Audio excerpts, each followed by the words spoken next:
Que a família comece e termine sabendo onde vai. E que um homem carregue nos ombros a graça de um pai. Que a mulher seja um céu de ternura, consigo e calor. Amados irmãos, a paz do Senhor, sejam todos bem-vindos à nossa última aula desse trimestre, que agora está se encerrando. Portanto, todos vocês, o meu abraço a todos vocês, as minhas orações. Rogo e sou carente das orações dos amados irmãos, professores, alunos, superintendentes, pastores, líderes. Todos os irmãos são bem-vindos em nome do Senhor Jesus. Que bom que nós chegamos à última lição, encerrando este trimestre, este assuntos maravilhosos que certamente contribuirão com a nossa vida espiritual. Próximo domingo, aliás, neste domingo que vem, há 8 dias, já estaremos já ministrando, né, a lição já no dia 1º de outubro, se não me falha a memória, estaremos já iniciando o novo trimestre. Mas hoje vamos encerrar este círculo de lições, né, lições maravilhosas que contribuíram certamente para a nossa vida espiritual. Certamente foram de grande valia estas lições durante todo esse trimestre. Que bom que você está aí nos assistindo. Peço que você, na medida do possível, possa espalhar essa mensagem, divulgar o nosso trabalho, que é para a honra e glória do nome do Senhor, e para contribuir mais e mais, trazendo excelentes comentários para os nossos amados irmãos. Bem, sem mais delongas, vamos ao nosso assunto. Nosso assunto aqui de hoje é a lição número 13, do dia 24 de setembro, próximo domingo, estaremos ministrando este assunto. Então, sobre a família e a sua natureza é o tema que nós iremos ministrar aqui aos nossos queridos irmãos, a lição número 13, a última lição do trimestre. Vamos já ao nosso texto áureo. Nosso texto áureo diz o seguinte, está baseado em Gênesis capítulo 2, versículo 24, que diz o seguinte: portanto, que isso é a palavra do Senhor, o próprio Deus pronunciando isso, Gênesis 2, 24, portanto, deixará o varão o seu pai e a sua mãe e apegar-se-á a sua mulher e serão ambos uma carne. Então, notem o que o texto está dizendo. Deixará o varão, isto é, o homem, o seu pai e a sua mãe, e apegar-se-á a sua mulher. Então veja que o texto não está dizendo, deixe o homem, seu pai e sua mãe, e apegue-se a outro homem. Não, de forma alguma.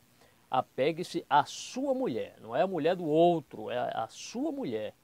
E serão ambos, os dois, uma só carne. Então vejam a veracidade desse texto, Gênesis 2, 24. Saindo do texto áureo, a verdade prática nos diz o seguinte: o casamento foi instituído por Deus e ratificado, isto é, confirmado por nosso Senhor Jesus Cristo, como união entre um homem e uma mulher, nascidos, né, e uma mulher, nascidos macho e fêmea, Isso aí, o casamento foi ratificado pelo Senhor Jesus Cristo. Você sabe que Jesus foi para um casamento, foi convidado e foi ali para as bodas de Caná. Se Jesus fosse alguém contra o casamento, ele não iria, mas ele foi para o casamento, fez ali o seu primeiro milagre nessa ocasião. Leitura bíblica em classe está baseado aqui, amados, a leitura em Gênesis capítulo 2, versículos 18 a 24. O versículo 18 diz assim: e disse o Senhor Deus, não é bom que o homem esteja só.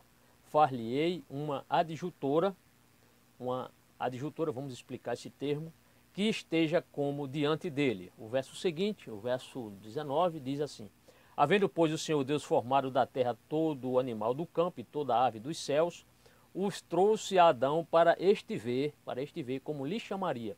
E tudo que Adão chamou a toda a alma vivente, e isso foi o seu nome. Isto era Deus dando esta condição ao homem para que o homem contribuísse com a criação, no caso aqui, chamando os animais pelo nome. Isto é, Deus deu esta atribuição, esta missão ao homem para que ele assim chamasse ou desse nome aos animais. prossigamos. Versículo 20. E Adão pôs os nomes a todo gado, e às aves do céu, e a todo animal do campo, mas para o homem não se achava adjutora que estivesse como diante dele. Fica imaginando ali, passando os animais, né, aos pares ali, de 2 em 2, macho e fêmea, e Adão certamente notou que ele estava ali desacompanhado, ele não tinha uma companhia, mas Deus, como é socorro bem presente na hora da angústia, não queria que o homem ficasse só. Claro que Deus trouxe a obra-prima da criação, né? Formou a obra-prima da criação, que é a mulher. E este é um assunto, também é um dos assuntos que nós iremos comentar.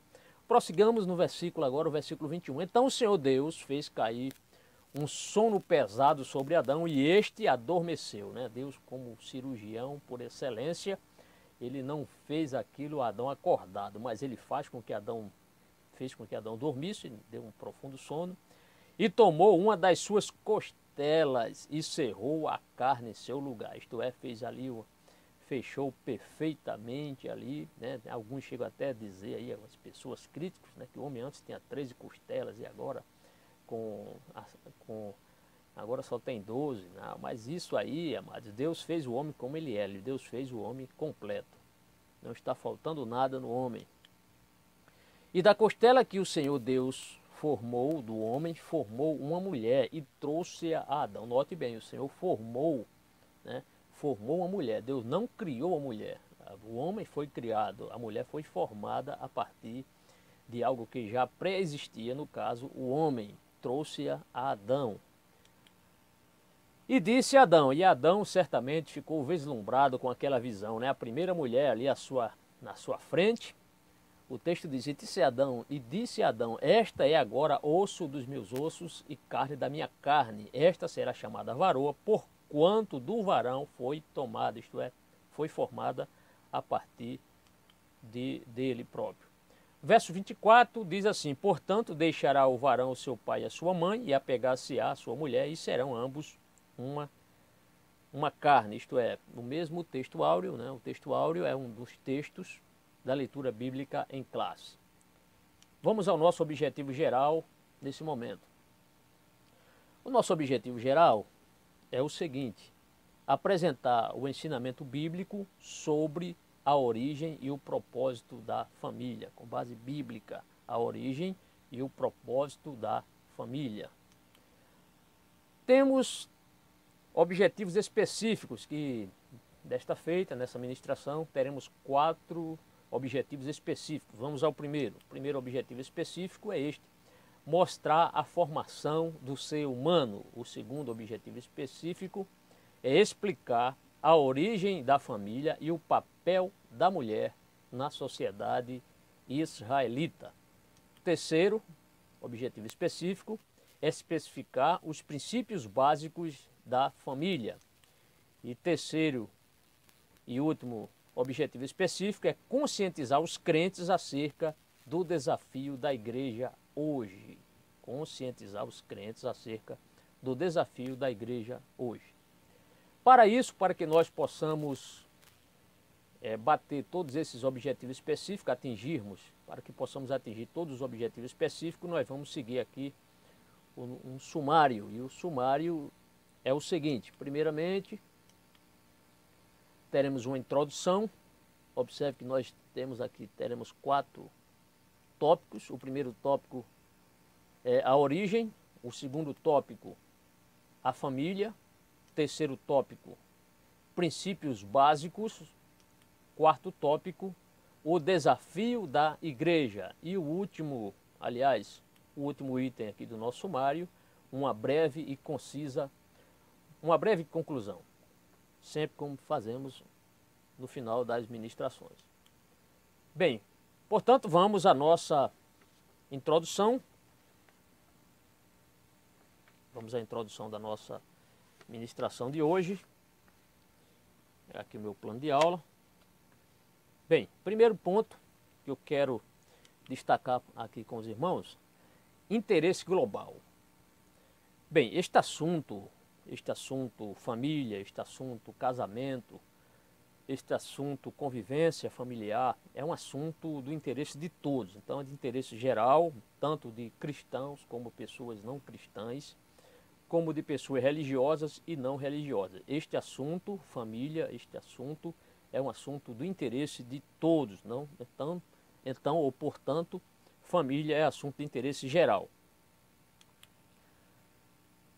Sendo de interesse geral, é claro que ele teve uma origem, isto é, teve um plano. Então foi um plano divino, foi Deus que no seu poder, na sua grandeza, na sua onisciência, ele planejou e bem planejou a questão familiar, a questão do casamento, a questão da criação, principalmente do homem e da mulher. Então, o assunto que nós vamos tratar aqui tem algo a ver com o plano divino, né?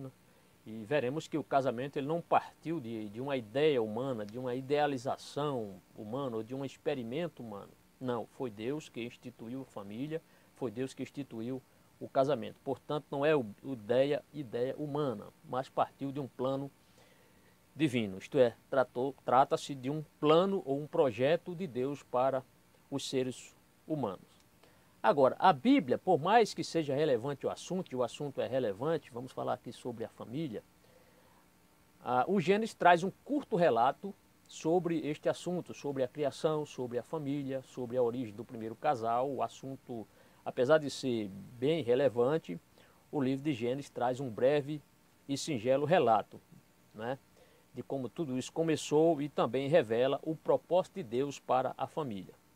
Mesmo o texto sendo bem sintético, ou seja, o relato não ser longo, mas o que consta ali no Gênesis é suficiente para que nós entendamos que família, a união de um homem com a mulher, no caso, no casamento, na família, é algo que partiu da mente divina. Apesar do texto ser breve, durante toda a Bíblia, você pode ler de Gênesis a Apocalipse, o assunto família é tratado.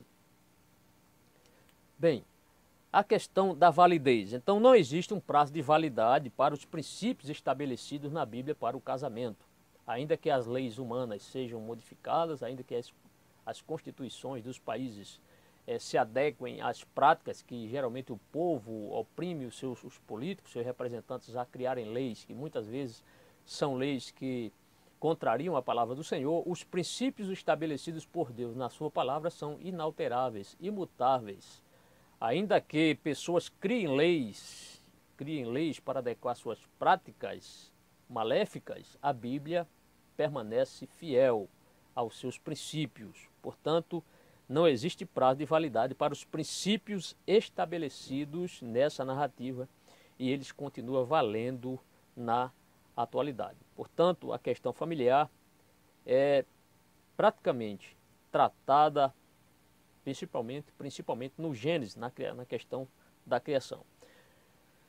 Bem, o prisma da lição, o prisma ou a perspectiva da nossa lição é justamente enfocar estes assuntos, o assunto família, o assunto homem e mulher, o assunto casamento. Portanto, todos são bem-vindos, em nome do Senhor Jesus. Vamos ao nosso primeiro tópico da lição.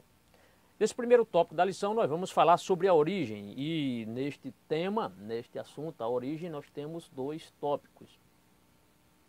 Aliás, dois subtópicos. O homem e a mulher e a formação da mulher. Vamos primeiro falar sobre o homem e a mulher e depois a formação da mulher. Bem, o homem e a mulher. Colocamos aqui a igualdade ontológica, isto é, a igualdade do ser. Nós vamos explicar um pouquinho mais à frente o que é ontologia, para que você possa anotar e levar para a sua classe, caso algum aluno tenha essa curiosidade de saber. Então vamos explicar esse termo. Então a igualdade ontológica, isto é, a igualdade do ser. Então no relato da criação, ambos aparecem juntos. No relato da criação, tanto o homem como a mulher, claro, o primeiro homem foi criado e na sequência a mulher foi formada. A Bíblia vai mostrar que eles aparecem juntos, mostrando a igualdade ontológica do homem e da mulher. Se você quiser anotar o que significa ontologia, porque certamente algum aluno vai querer saber, professor, me explica o que significa esse termo ontologia. Então, ontologia é parte da filosofia que estuda o ser e a existência, isto é, estuda a natureza do ser. Bem, a origem do ser humano. Vamos ver a origem. como o ser humano ele foi criado. O ser humano não é fruto de uma evolução, como muitos cientistas aí e materialistas estão aí a ensinar, a explicar, a tentar explicar suas teorias. Mas nós vamos para o Gênesis e o Gênesis está a veracidade, como o homem foi criado. Então, a origem do ser humano. Então, o texto de Gênesis, capítulo 1, versículo 27, o texto diz: E criou Deus o homem à sua imagem, a imagem de Deus o criou, macho e fêmea os criou. Então, veja que nós não somos frutos de uma célula que se desenvolveu ao longo de milhares e milhares de anos, não somos frutos da evolução, mas nós fomos criados. O texto diz: E criou Deus o homem à sua imagem. A sua imagem, a imagem de Deus o criou, macho e fêmea os criou. Quando o texto da Bíblia diz macho e fêmea os criou, está dizendo que quando Deus criou o ser humano, criou ele para ele ter tanto o gênero masculino como o gênero feminino, isto é, Deus criou o homem e criou a mulher. Então entenda nesse sentido. Então quando o texto diz macho e fêmea os criou, significa que Deus criou o ser humano. Então note que o texto diz o homem foi criado, o texto mostra que o homem foi criado. Já a mulher, o texto nós veremos aqui que Deus formou a mulher e não criou a mulher. Deus formou a mulher a partir de algo que já existia, no caso, o homem. Há alguns termos hebraicos e grego para definir ou para explicar um pouco essa questão do homem, né? A palavra hebraica usada para homem é Adão, Adão, né? Quando a gente traduz para o português fica Adão.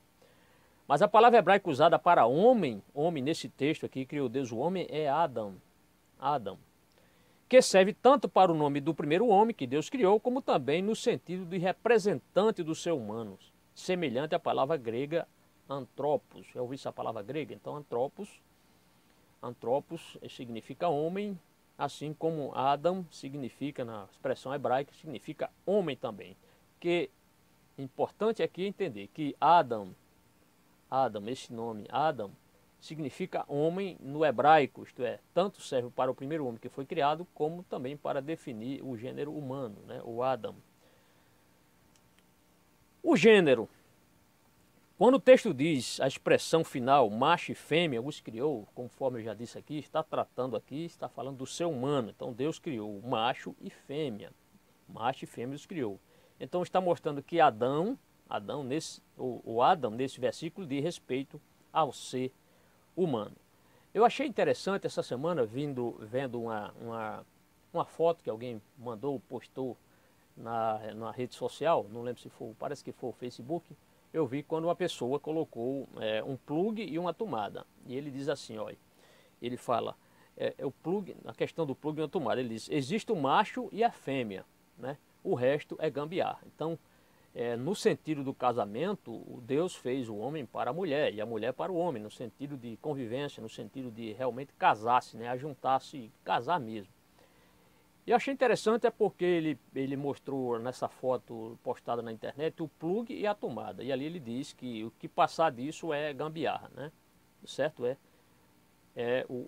Se você quer realmente, você tem como essas luzes que eu estou usando aqui, tem que ter o plug, tem que ter a tomada. Se eu for fazer aqui uma gambiarra, pode ter aqui uma explosão, um curto-circuito, né? Como muita gente aí tem usado aí, roubando energia até dos postes, né? Fazendo gambiarra. Assim é como hoje as pessoas querem fazer. Querem substituir o casamento entre pessoas de sexos diferentes, né? Para pessoas do mesmo sexo. Isto é uma gambiarra isso aí, porque não vai dar certo. Vai dar curto-circuito, vai dar apagão, certo? E vai dar explosão, isto é, vai acontecer aí desastres, né? Por quê? Porque o casamento, segundo a Bíblia, é entre um homem e uma mulher, e não entre uma mulher e outra, e entre um homem e outro homem. Veja que Deus criou Adão e Eva, né? Deus criou Adão e formou Eva. Deus não criou Adão e formou um Ivo. Deus não, ele criou Eva, ou formou Eva, melhor dizendo. Continuando aqui, amados. A igualdade e a diferença. Então, o homem e a mulher, quando o autor aqui da lição ele coloca, isso revela a igualdade de ambos, tanto macho e fêmea, homem ou mulher, como portadores da imagem de Deus. Isto é, tanto o homem como a mulher, eles portam a imagem de Deus. A única diferença está no quê? No sexo. O sexo do homem é uma coisa, o sexo da mulher é outra coisa. Então, diferentes, mas com propósitos. E temos aqui uma referência, está em 1 Pedro 3, verso 7, quando Pedro, inspirado, diz: igualmente vós, maridos, vivei com elas com entendimento. Veja que Pedro não disse, vivei com eles. Vivei com eles, não.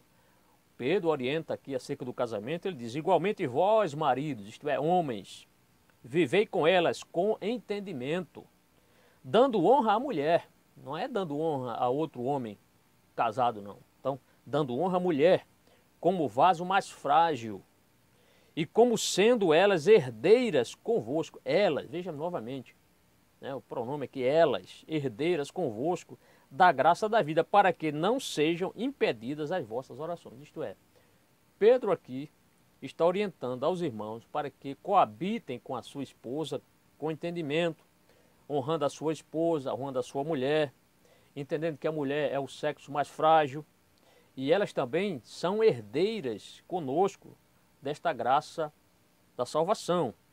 Por quê? Porque se o marido não conviver bem com a sua esposa, aproveitando aqui já o gancho do texto aqui, as orações serão impedidas, as orações não subirão, as orações não terão respostas. Portanto, veja como é pertinente esse texto aqui. Então, esse texto, ainda que pessoas estejam aí forçando e querendo casar-se com pessoas do mesmo sexo, isto aí é uma banalização, isto aí é uma aberração, isto aí é uma afronta à palavra do Senhor. Deus fez o homem para a mulher e a mulher para o homem, e não um homem para outro homem.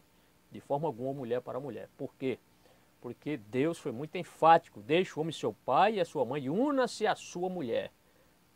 Deus não disse una-se a outro ser e ficou indefinido esse ser, não. Deus foi muito claro, una-se à sua mulher, né? Então, artigo definido, a. Então, a sua mulher. Então, mulher, aqui, a mulher para o homem e o homem para a mulher. Bem, ainda sobre o homem e a mulher, a questão do enlace, isto é, do matrimônio, muito importante. Tá? E aqui, se você quiser ter mais aqui outro termo para substituir o casamento, no termo de vocabulário, você pode também dizer sobre a aliança, né? Aliança, o conúbio, o desposório, isto é, o enlace. Bem, ao reunir esse casal, Deus instituiu o que hoje chamamos de casamento. Então, na hora em que Deus forma a mulher e traz para Adão, Deus estava ali estabelecendo o quê? O princípio do casamento, a união entre um homem e uma mulher. Você pode até, vamos ler esse texto, Gênesis, está em Gênesis capítulo 2, versículo 24. Gênesis 2, 24, esse texto é muito interessante. O texto diz o seguinte: portanto, deixa o homem a seu pai e a sua mãe, e se une à sua mulher, e são uma só carne. Estou lendo aqui na TB, na tradução brasileira. Daqui a pouco vamos fazer alusão a esta Bíblia aqui. Vamos ler alguns textos nessa tradução chamada TB, a tradução brasileira. E eu quero ler também. Então, note que o texto está dizendo: deixa o homem seu pai e sua mãe, e una-se à sua mulher, e sejam ambos uma só carne. Eu quero ler aqui na enciclopédia de R.N. Champlin, uma enciclopédia que eu tenho tanto do Antigo como do Novo Testamento, está aqui. Eu quero ler um texto que eu separei aqui, já previamente separado para esta ocasião.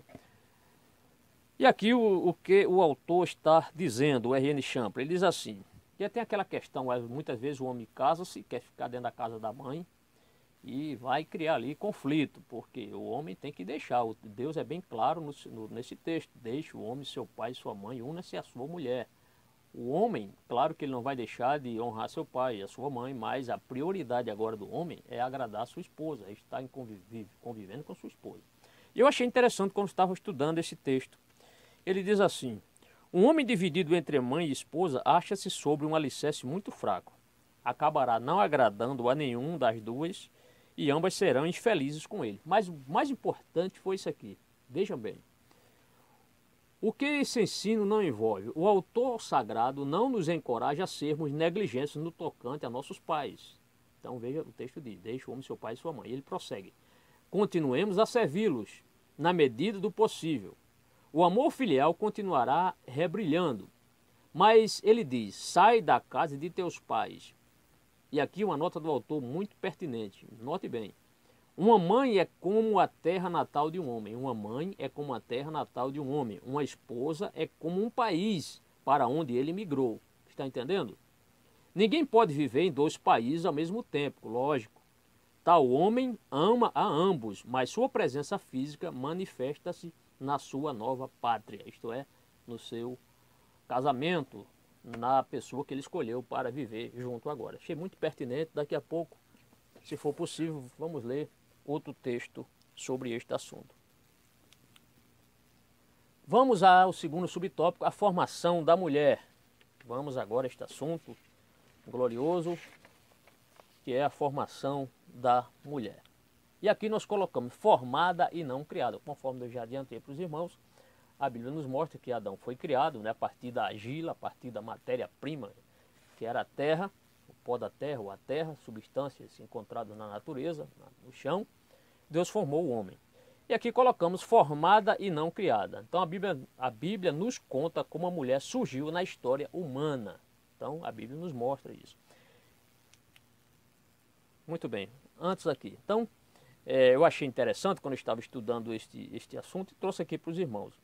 Então muitos dizem aí, muitos pregadores até falam, né, inspirados aí na hora, quando está pregando, fala sobre a formação da mulher, fala que a mulher realmente é a matéria, foi a obra-prima de Deus. Assim como Pietà, né? Pietà foi a obra-prima de Michelangelo. A obra-prima de Deus também foi Eva, isto é, foi a criação da mulher, ou a formação da mulher. Então a Bíblia nos mostra isso, não é? Na questão de companheirismo, o homem era inferior aos animais, não é? Quando Deus chama Adão, e Adão, todos os animais que passarem na sua frente, você vai colocar o nome. E Adão certamente via aqueles animais vindo aos pares, né? Quando ele certamente terminou, ele percebeu, durante a colocação dos nomes, ele percebeu que não tinha uma fêmea para ele. Os animais tinham, mas ele não tinha. Então, nesse sentido, antes da mulher ser trazida, ser formada e trazida, podemos admitir que o homem era inferior aos animais nesse sentido.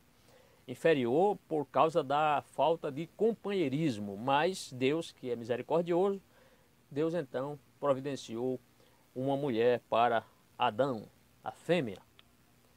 A ausência de relatos, né? O pastor ele coloca, o pastor Ezequiel Soares, ele coloca que a formação da mulher não aparece nos registros do Oriente Médio, do Médio Oriente, né?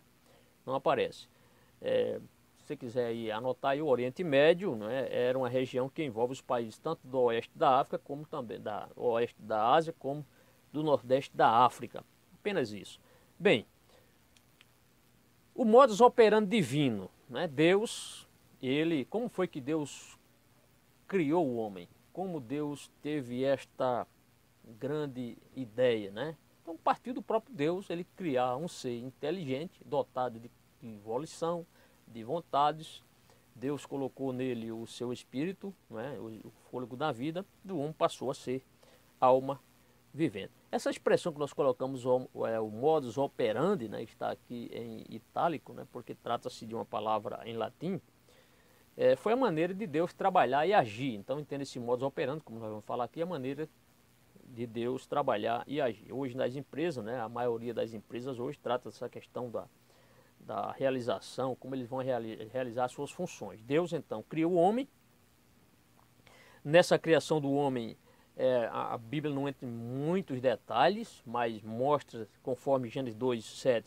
Se você ler Gênesis 2, verso 7, como eu vou ler aqui agora, vai ver que no relato da criação do homem, o texto de Gênesis 2, verso 7 foi muito sucinto, ou seja, pelo menos deixou apenas esse texto que fala acerca da criação do homem. Quando nós vamos falar sobre a criação da mulher, já aparece mais texto, pelo menos uns 5 ou 6 textos aparece a mulher. O texto diz assim, Gênesis 2, verso 7, do pó da terra formou Deus Jeová ao homem e soprou-lhe nas narinas o fôlego de vida.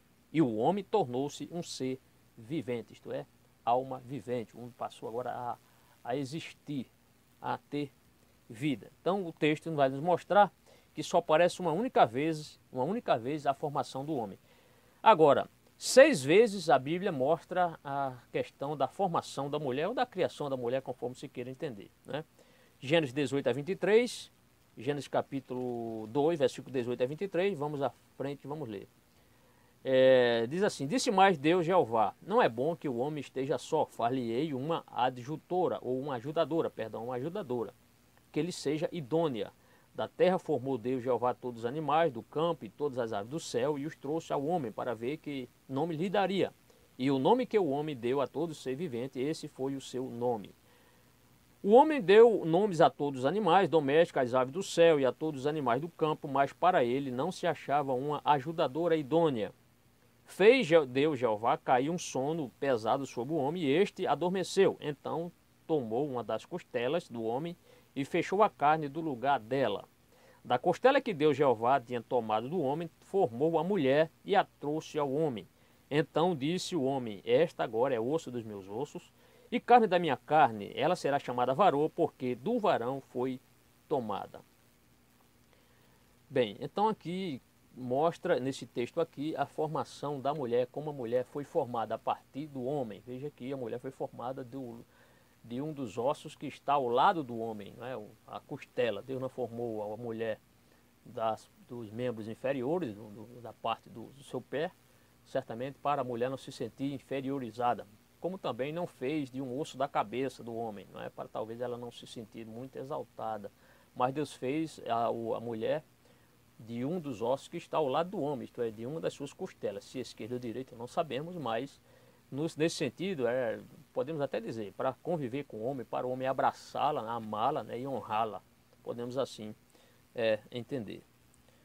Bem, temos aqui uma nota desse mesmo autor, R.N. Champlin. O que ele falou a respeito dessa formação da mulher?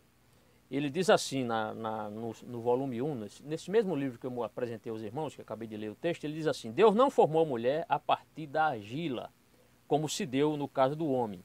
Ela veio como parte dele. Então a mulher veio como parte do homem. Muito interessante. Agora é claro, e sobre essa questão da costela, existem muitos tipos de estudiosos conservadores. Existem aqueles alegoristas e existem os literalistas. Os alegoristas acham que essa questão da costela foi apenas algo alegórico, simbólico, metafórico. Mas nós que somos literalistas, que cremos no texto conforme está escrito lá, que Deus formou o homem, Deus formou a mulher a partir do homem, nós cremos conforme está escrito. Ora, Deus é o Deus que faz milagre todos os dias, todos os segundos, Deus está fazendo milagres. A própria terra é um milagre, a existência da terra suspensa aí nas leis da natureza que o Senhor sustenta, não só a terra como os planetas. Deus é um Deus todo-poderoso. Ora, há algo impossível para Deus? Há algo impossível para Deus? Deus pode de um osso ou de uma partícula de uma célula formar um ser humano, mas ele formou de uma costela. Uma expressão, o termo adjutora, né? Muita gente às vezes tem dificuldade, algumas mulheres interpretam mal, mas o que significa isto? Isso não é humilhação para nós, né? Sermos submissas, sermos ajudadora do homem. E nós vamos explicar esse termo adjutora. Então não é uma palavra aviltante, mas é uma palavra enobrecedora da mulher. Então é alguém, entenda como adjutora, alguém ajudar a outra pessoa, principalmente numa causa justa. O termo adjutora, no versículo 18, quer dizer, aqui coloca aqui o termo adjutora, no versículo 18, quer dizer auxiliadora, conforme mostra aqui a Almeida Revista Atualizada, e ajudadora de acordo com o que resiste a tradução brasileira. Eu quero ler Gênesis 2,18 nesta Bíblia, na TB, Gênesis 2,18, nós vamos ler esse texto agora. Lemos há pouco tempo, mas a Bíblia é a Bíblia. O texto diz, disse mais Deus Jeová, não é bom que o homem esteja só, far-lhe-ei uma ajudadora que lhe seja idônea. Então a TB, a tradução brasileira, explica que esse termo é ajudadora, significa ajudadora. Esta tradução TB é conhecida também como versão brasileira ou versão fiel. Esta Bíblia, aqui a tradução brasileira, é entendida também, conhecida como versão brasileira ou versão fiel, e também conhecida como a Bíblia Tirateima. Então, o pastor Ezequias Soares, o comentarista dessa lição, ele usou essa expressão aqui, auxiliadora, usando aqui a tradução brasileira. Esse termo ainda sobre essa questão, os termos auxiliador ou ajudador. Isso não inferioriza a mulher, a mulher ser uma ajudadora do homem. Não, de forma alguma está inferiorizando a mulher, aliás, está valorizando a mulher. Por quê? Porque o termo auxiliador ou ajudador, ou auxiliadora e ajudadora, deve ser entendidos à luz do contexto. E neste instante eu quero ler 2 textos aqui para mostrar sobre a importância desse termo ajudador, auxiliador. Nós veremos aqui, vamos consultar aqui, vamos ler um salmo. Quero ler o Salmo 54. Vamos ler o Salmo 54 aqui, verso 4. O Salmo 54, verso 4, vai justamente falar sobre essa expressão, esse termo, esse vocábulo ajudador. Olha o que diz o Salmo 54, verso 4. Eis que Deus é meu ajudador, o Senhor é quem me sustenta a vida. Então, mulheres, servas do Senhor, não se sintam inferiorizadas. Quando vocês lerem Gênesis 2,18, quando fala que a mulher é uma ajudadora do homem. Porque o salmista Davi, ele coloca aqui Deus como seu ajudador. Então veja que ele não substituiu a palavra, não está aqui, não é outra palavra, é ajudador. Então se Deus é o nosso ajudador e a mulher é a ajudadora do homem, então isso é algo enobrecedor. Não se sinta de forma alguma diminuída, não se sinta de forma alguma depreciada, de forma alguma. Podemos ler também Hebreus capítulo 13, é outro texto aqui que podemos ler. Hebreus capítulo 13, verso 6. Diz assim: de modo que digamos com confiança, o Senhor é quem me ajuda. Então essa expressão ajudador, ajudar, ajuda. E ele diz, o Senhor é quem me ajuda, não temerei, quem me fará o homem? Note que o termo está aqui, ajuda ou ajudador.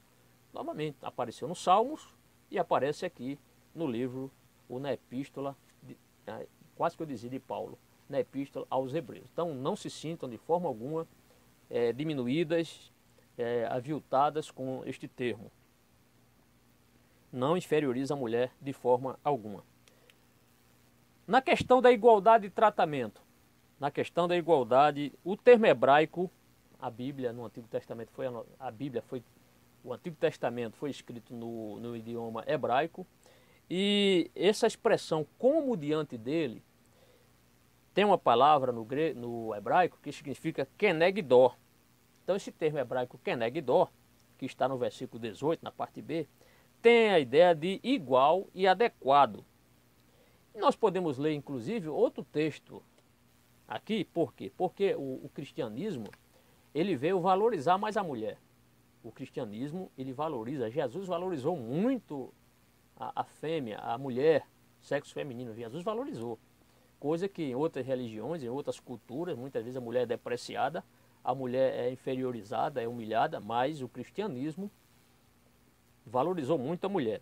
E há um texto que está em Gálatas capítulo 3, versículo 28, onde vai nos mostrar que não pode haver discriminação, tanto de gente, de pessoas, de etnias, como também de sexo, na questão do homem e mulher. O texto diz, Gálatas 3, verso 28, não pode haver judeu nem grego, não pode haver escravo nem livre, não pode haver homem nem mulher, pois todos vós sois um em Cristo.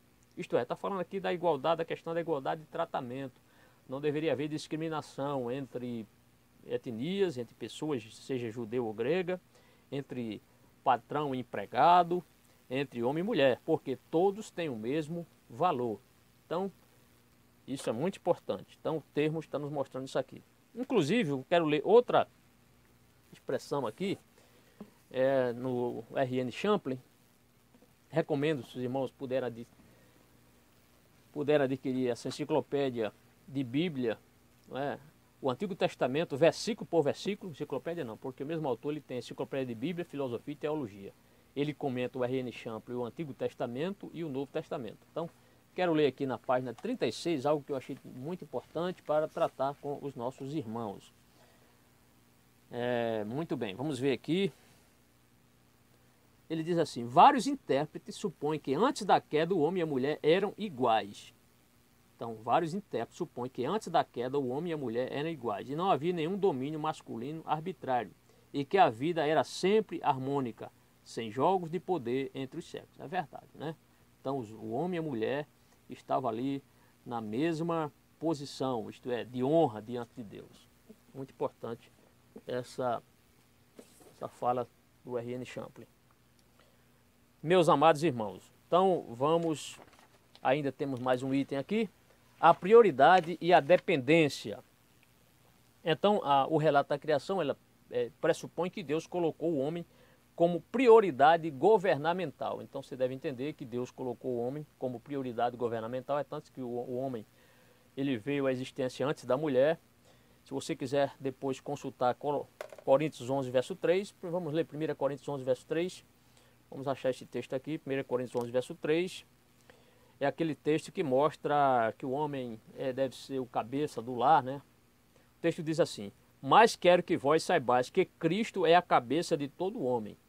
Então o homem tem um superior, quem é? Jesus Cristo. E o homem é a cabeça da mulher, e Deus é a cabeça de Cristo. Então existe esse grau de, digamos assim, de subordinação espiritual e, por que não dizer, governamental. Mas no ato, nesse caso aqui, o texto está mostrando que o homem é digamos, a cabeça da mulher. Isto é, a decisão muitas vezes no lar está para o homem tomar. Alguns homens não tomam ou não tomaram essa decisão e tiveram assim, foram muito submissos às mulheres e realmente trouxeram grandes consequências trágicas, né? No caso de Acabe, né? O rei Acabe casou-se com aquela mulher, Jezabel, e lendo a Bíblia sabemos que Jezabel controlava, né? Dominava aquele homem.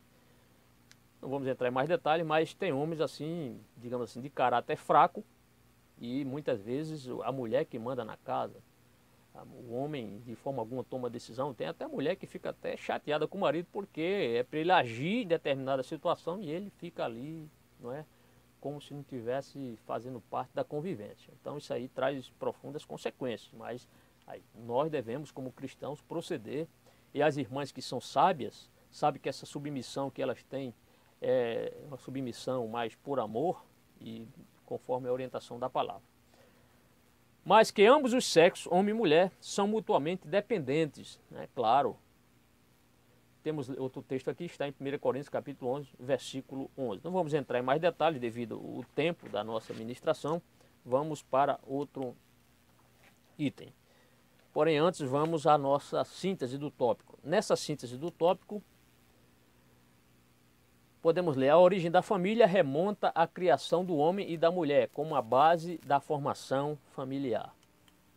Saindo desse tópico primeiro, vamos ao segundo tópico. Vamos falar agora sobre a família. Vamos falar sobre a família. Temos apenas dois subtópicos. O primeiro, conceito de família entre os antigos hebreus. O papel da mulher na sociedade israelita. Vamos ao primeiro. Conceito de família entre os antigos hebreus. Primeiro ponto. Os grupos familiares. Então a Bíblia vai falar a respeito dessa questão de famílias, a questão dos clãs. Isso é muito importante. Josué capítulo 7, versículo 16 a 18, é aquele texto que nos mostra, nós vamos ler esse texto, aquele texto que nos mostra quando Josué manda, por orientação divina, o povo destruir a cidade de Ai, e Deus proibiu que as pessoas levassem coisa, né? Aliás, quando ele foi destruir a cidade de Jericó, Deus proibiu que pessoas se apossassem de coisa. Tudo ali deveria ser consagrado ao Senhor. E Acã foi alguém que viu ali certos objetos e ele então fica com esses objetos, né? Esconde esse objeto na sua barraca. E só que Deus viu essa situação. O fato é que eles foram lutar contra a cidade de Ai e ali foram flagrosamente derrotados. E Deus mostrou a causa, porque alguém tinha desobedecido aos seus preceitos, às suas orientações. Então vamos ler Josué. Esse texto é muito interessante. Esse texto, vou procurar aqui, a palavra do Senhor, Josué, vamos ler aqui o texto, Josué capítulo 7, versículos, capítulo 7, versículo 16 a 18.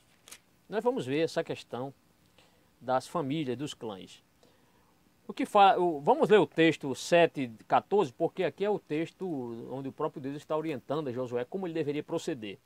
Então veja como é importante a questão da família. Deus iria identificar um personagem, uma pessoa, a pessoa que tinha cobiçado os objetos que não deveriam ter cobiçado, mas ter deixado tudo ali. E o Senhor vai usar aqui alguém a partir de uma família, a partir dos clãs, né? O texto diz: pela manhã vos chegareis pelas vossas tribos, a tribo que Jeová tomar se chegará pelas famílias, a família que Jeová tomar se chegará pelas casas, e a casa que Jeová tomar se chegará homem por homem. Aquele que for achado com o anátema será queimado, e com ele tudo que lhe pertence, porque transgrediu a aliança de Jeová, porque cometeu uma loucura em Israel. E aí chegamos ao versículo 16, quando diz: levantando-se Josué de madrugada, fez chegar Israel pelas suas tribos. Então começou pelas tribos, e caiu a sorte sobre a tribo de Judá. Veja que as tribos, eram 12 tribos, agora só uma tribo, a tribo de Judá. Fazendo chegar a família de Judá, caiu sobre a família dos Zeraitas. Fazendo chegar a família dos Zeraitas, e o círculo foi se fechando. O círculo foi se fechando. Homem por homem caiu sobre Zabdi. E fazendo chegar a casa deste homem, homem por homem, caiu sobre Acã, filho de Carmi. E aí o texto prossegue. Isto é, Deus, ele começa com as tribos, depois vai descendo, fechando aí o círculo, até chegar nas famílias, no clã de determinada pessoa, e ali o culpado foi encontrado. Por quê? Porque Deus trata a respeito dos grupos familiares, Deus trata com as famílias. Muito importante o grupo familiar. Bem, a constituição do lar. Então o lar, segundo a Bíblia, deve ser constituído por pai, mães e filhos. E eu quero ler na TB o Salmo 128, que é o Salmo da família, o Salmo 128, versículo de 1 a 4, diz assim: feliz é todo aquele que teme a Jeová e anda nos seus caminhos, pois comerá do trabalho das suas mãos, feliz serás e te irá bem. Tua mulher será como videira, note bem, tua mulher será como videira, frutífera no interior de tua casa, teus filhos como plantas de oliveira à roda da tua mesa. Eis que assim será abençoado o homem que teme ao Senhor. Então Deus está mostrando aqui as pessoas da família, fala a respeito da mulher, fala a respeito dos filhos, então está falando a respeito do lar. Então o lar deve ser constituído por pai, mãe e filhos, e não pai, outro pai e filhos. Está errado isso aí. Ou mãe e outra mãe, ou mulher e filhos. Não, o lar é constituído por pai, mãe e filho, conforme o Salmo 128, versículos de 1 a 4. E a família é a família nuclear, né? Família nuclear. Então um homem mais outro homem e filhos adotivos não constituem uma família. Então um homem mais outro homem, a questão hoje do homossexualismo, pessoas querem casar-se, pessoas estão se casando, infelizmente, pessoas do mesmo sexo se casando-se, né? Casando-se, e ali adotam filhos, ou mais de um, ou vários filhos, mas isso não é uma família. Família, segundo a Bíblia, é um homem, uma mulher e filhos. Ok, irmãos, tivemos um pequeno probleminha. Vamos agora aqui voltar. O pilar da economia do antigo Israel. Então vamos voltar aqui esse textozinho. O pilar da economia do antigo Israel. Então o que acontecia? A base da economia do antigo Israel era praticamente uma base de agricultura de subsistência. Havia também a questão do pastoreio. Quando a família tinha poucos membros, isso dificultava um pouco a questão da aração da terra, da plantação, né, e colheita. Mas é claro que quando as pessoas se casavam, né, uma família com outra, essa família tinha a questão do acréscimo de pessoas, né? E, por exemplo, Isaac, quando ele casou-se com a sua prima, a sua família foi acrescentada com muitas pessoas, né? Foi acrescentada. E vemos que sua esposa, quando vem casar-se com ele, traz outras criadas dela, outras servas dela, e ali certamente aumentou a família. Então isso poderia estender-se com parentes próximos, né? Isto é, tios e primos, ou com duas ou mais gerações vivendo juntas, conforme Gênesis 24 e 27. Então, as famílias em Israel, quando elas não tinham muitas pessoas nessa família, dificultava-se a questão da agricultura, a questão do pastoreio, mas isso era amenizado quando havia a questão do ajuntamento familiar, isto é, casamento. Isto era muito relevante. Descobertas arqueológicas, né, que são muito importantes, descobertas, né, pelos arqueólogos, exercem um papel preponderante, aliás, até para confirmar alguns fatos históricos. Eles avaliaram, observando, vendo escavações, que haviam casas grandes, né, que foram casas que ampliadas, e elas chegam até, segundo eles, escavando, e são muito estudiosos para isso, chegaram até a admitir que em algumas casas tinha, ou em algumas famílias, tinham até 15 membros, né? 15 membros. Nós podemos ler Gênesis 24, verso 61, Gênesis 24, 61, um texto muito importante. Gênesis 24, verso 61, vamos ver se a gente acha aqui, se eu acho. Gênesis 24, versículo 61, o texto diz: levantou-se Rebeca com suas moças, montando nos camelos, e seguiram o homem. Isto é, quando Rebeca casou-se com Isaac, aquilo que eu estava falando anteriormente, a família foi acrescentada, porque só que nesse texto diz que ela trouxe as suas moças, isto é, as suas servas, montadas nos camelos, e seguiram o homem. Isto é, a família de Abraão, naquela ocasião ainda era vivo, foi acrescentada com mais pessoas. Então as descobertas arqueológicas tendem a mostrar que havia famílias ampliadas, né? Formada em média por 15 membros, conforme nós lemos aqui. A Gênesis mostra um exemplo de acréscimo familiar. Por quê? Porque Rebeca casou-se com Isaac. A questão das famílias ricas. Quando se tratavam de famílias ricas, acrescentavam-se servos estrangeiros, né? Você lembra que Abraão, ele foi um criador, tinha muitos animais, e ele só naquela ocasião, quando ele junta todos os seus servos para tentarem tirar Ló, que tinha sido prisioneiro, ele levou 318 servos. Então, havia famílias ricas. Abraão é um exemplo de família rica. Se ele tinha 318 servos, imagine agora esses servos, cada um com a esposa e com filhos. Então, havia muitas pessoas ali nesta situação. Podemos aqui ainda ler, quando se tratava de família rica, acrescentavam-se servos estrangeiros, como no caso de Abraão, conforme Gênesis 14, 14, né? Note, Abraão tinha 318 servos, ou como previa a legislação mosaica também, conforme Êxodo 23, 12. Há uma explicação que talvez não ficou muito clara quando o autor da lição, ele diz assim, diz o autor da lição: Saul, por exemplo, aparece na Bíblia com a menção de seu pai, avô, bisavô, trisavô e também da tribo, conforme 1 Samuel 9, de 1 a 2.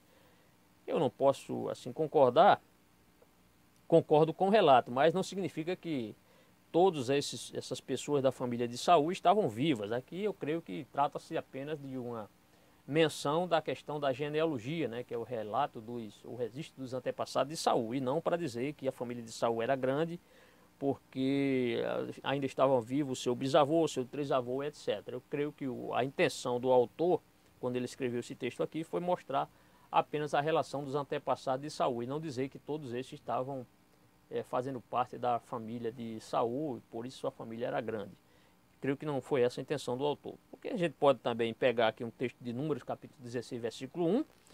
Por exemplo, se a gente seguir a mesma linha de raciocínio do autor da lição, eu posso pegar esse texto de Números 16, verso 1, que diz como exemplo. Ora, Corá, filho de Izá, filho de Coate, filho de Levi, juntamente com Datã e Abirão, filho de Eliabe, Ion, filho de Pelete, filho de Ruben, tomando certos homens.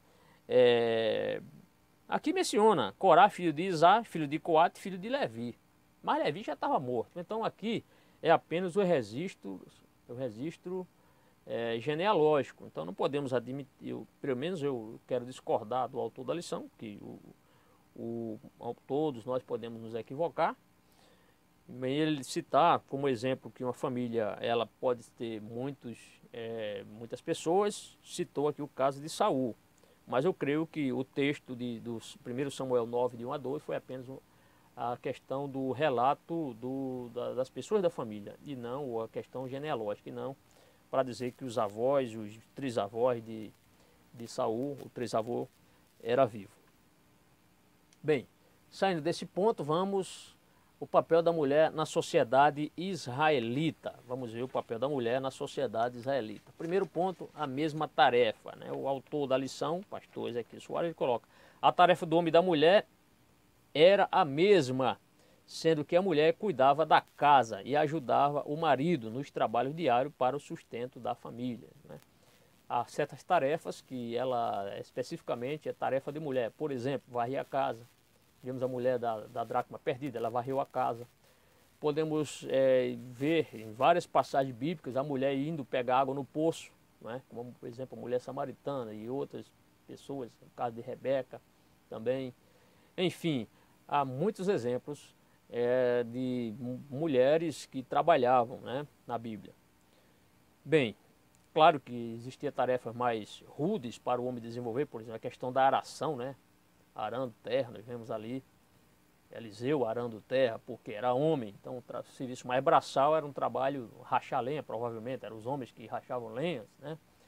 Enfim, há muitas tarefas que são específicas do homem. E, claro, essas tarefas mais que não tem tanto serviço braçal, as mulheres também desenvolvem.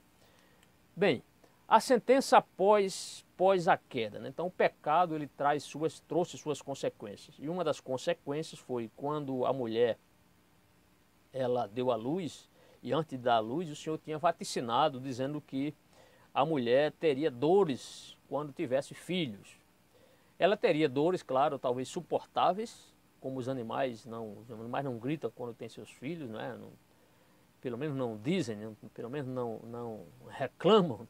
Mas o ser humano, a mulher, pelo menos no parto natural, a mulher sente dores. Hoje existe a questão da cesariana, mas a mulher ela foi sentenciada a sentir fortes dores. O texto diz assim.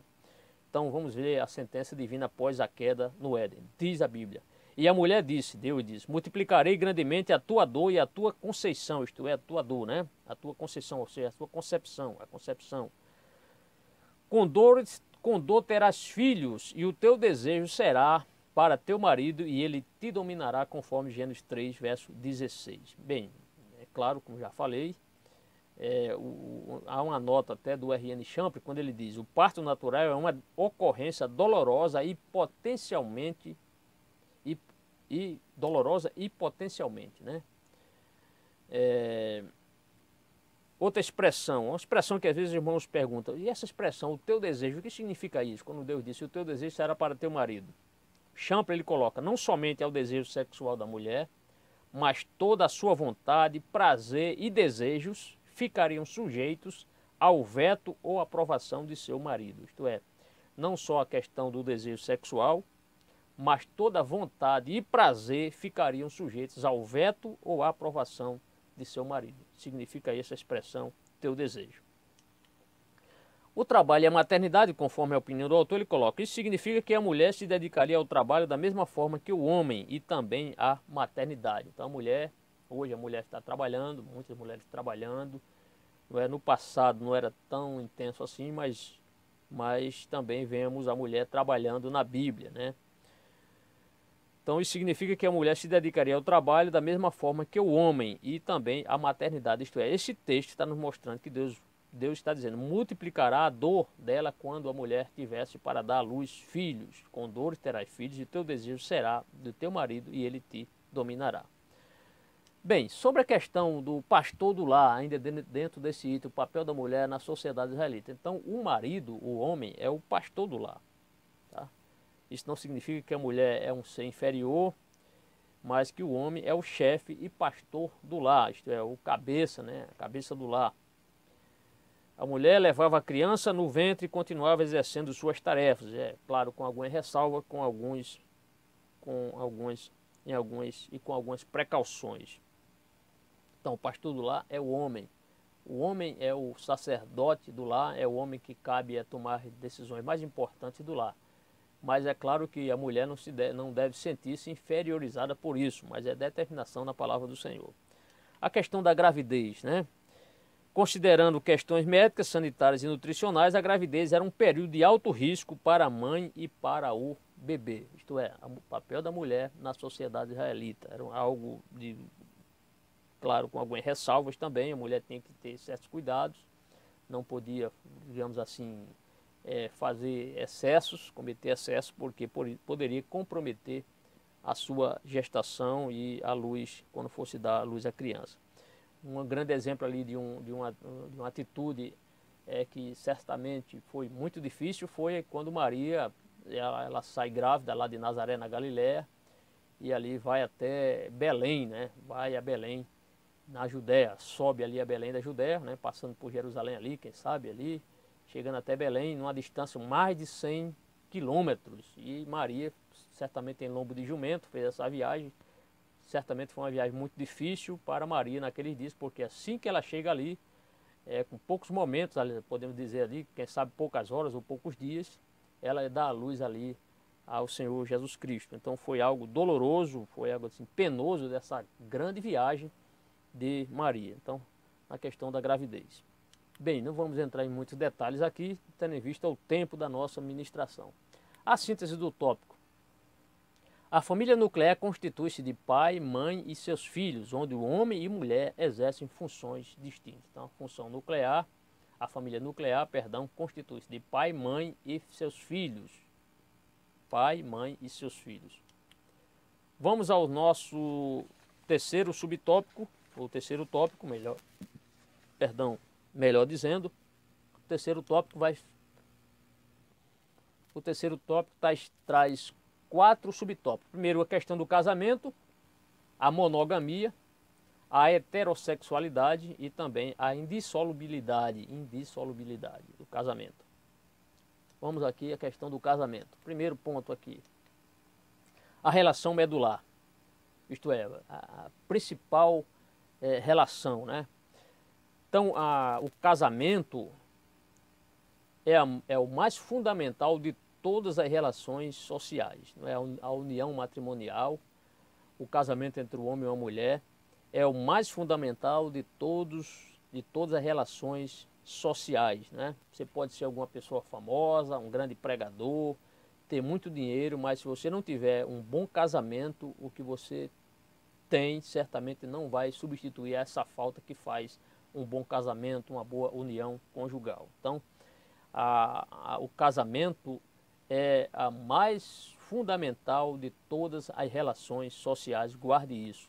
A questão da união íntima, claro, a união intrínseca, a união peculiar, a união mais íntima aqui entre os seres humanos, né, entre os seres viventes, é a união entre um homem e uma mulher, entre duas pessoas de sexo oposto, né?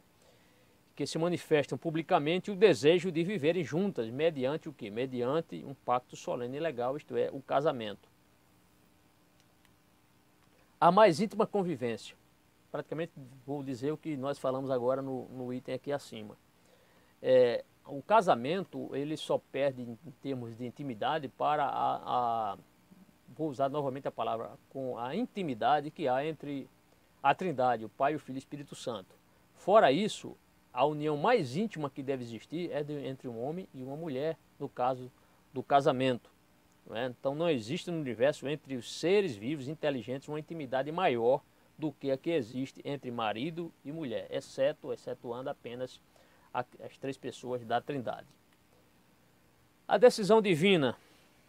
Então foi Deus que estabeleceu o casamento, foi Deus que estabeleceu este companheirismo mútuo, esta felicidade, esta convivência amorosa entre um homem e uma mulher. Então isso foi uma decisão divina, foi Deus que planejou isso, foi Deus que quis que fosse assim.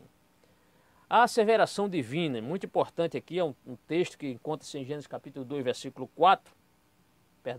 24, já li esse texto pelo menos umas 2 ou 3 vezes, e vamos ler novamente essa declaração. Deus disse, portanto deixará o varão seu pai e sua mãe e apegar-se-á a sua mulher, e serão ambos uma carne, conforme Gênesis 2, 24. Então, o texto aqui é muito claro, quando Deus estabelece o casamento entre um homem e uma mulher. Então, e este negócio que estão querendo forçar hoje, casamento de pessoas do mesmo sexo, é algo condenável por Deus. Então, Deus condena a união entre pessoas do mesmo sexo, né, para viver como se fosse marido e mulher. Isso é condenável na Bíblia. E a prova está em Levítico capítulo 18, versículo 22, se você quiser anotar. É aquele texto que diz, não te deitarás com varão, como se fosse mulher. Então aqui está, é algo abominável, é algo que realmente afronta a palavra do Senhor, ao próprio Deus, quando alguém resolve, pessoa do mesmo sexo, querer juntar-se como se fosse ali um casamento. Infelizmente, esse é um quadro da realidade de hoje. Inclusive, há um texto aqui de Romanos 1, 27, que vai mostrar a radiografia hoje da sociedade que quer adotar essa prática de casamento entre pessoas do mesmo sexo. Há um texto de Romanos 1, 27, eu vou ler esse texto, que diz, semelhantemente, também os varões, deixando o uso natural da mulher, se inflamaram em sua sensualidade. Uns para com os outros, varão com varão. Olha só, né? O quadro da sociedade hoje. Claro que não são todas as pessoas, uma minoria aí que quer concordar com isso. Cometendo torpeza, isto é, o que é torpeza? Torpeza é obscenidade, né? É indecência. E recebendo em si mesmo a devida recompensa do seu erro. Então, Romanos 1, 27 é outro texto que você pode mostrar a uma pessoa que queira saber qual o texto que Deus reprova a união entre pessoas do mesmo sexo. Levítico capítulo 18, versículo 22 e Romanos 1, verso 27. E ainda tem outro texto que eu vou ler mais à frente. Inclusive ontem uma recente deputada lá no Congresso, estava assistindo pela TV, ela chegou a dizer, homossexualidade não é doença, e sim a exploração da sexualidade. Então veja só, teve essa questão ali daquela sentença do juiz, né? E ela chegou a dizer, homossexualidade não é doença, e sim a exploração da sexualidade. Era melhor ter ficado calada? Por que dizer uma asneira dessa? Claro que afronta a palavra do Senhor. Agora, o casamento ele tem 3 princípios básicos, amados. 3 pilares essenciais, 3 princípios básicos, que é a monogamia, a heterossexualidade e a indissolubilidade. O que é isso aqui? A monogamia. A monogamia é um homem casar-se com uma só mulher, ou uma mulher casar-se com só um homem. Há um texto que está em 1 Coríntios capítulo 7, versículo 2, que diz, mas por causa da prostituição, tenha cada homem sua própria mulher. Então note que não está dizendo aqui, cada homem escolha quantas mulheres quiserem. Não. Cada homem tem a sua própria mulher. E cada mulher seu próprio marido. Isto é o quê? Monogamia. Então, monogamia significa pessoas, né, um homem casasse com uma única mulher ou uma mulher casasse com um único homem. Mas também o outro princípio básico do casamento é a questão da heterossexualidade. Gálatas 4, vamos ler esse texto aqui de Gálatas.